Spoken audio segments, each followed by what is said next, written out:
Welcome to Kenton Teaches. Enjoy the video. You'll start by opening Settings and going straight to Focus. This is where Silence Notifications live. Tap Do Not Disturb or any active focus mode and scan the top for toggles and a schedule. You want to disable any automatic schedule first so notifications aren't re-silenced later.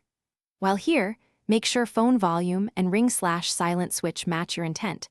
Once done, move on to allowed contacts and apps so important alerts still come through. Next, edit who and what can notify you by selecting people and apps inside the active focus. Add trusted contacts to people so calls and messages bypass silence, and add high-priority apps to apps so their alerts arrive. Make sure time-sensitive notifications are enabled for apps you need immediate alerts from, otherwise they may remain hidden. If shared across devices, toggle Share Across Devices to keep behavior consistent. Once updated, finish by checking each app's notification settings. Go to Settings Notifications, select the app, and enable Allow Notifications plus desired styles.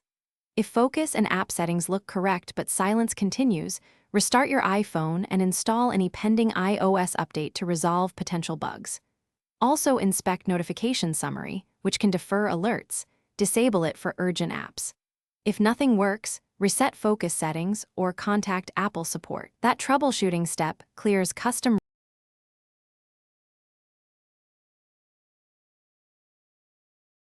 Thanks for watching. Please subscribe if this video was helpful.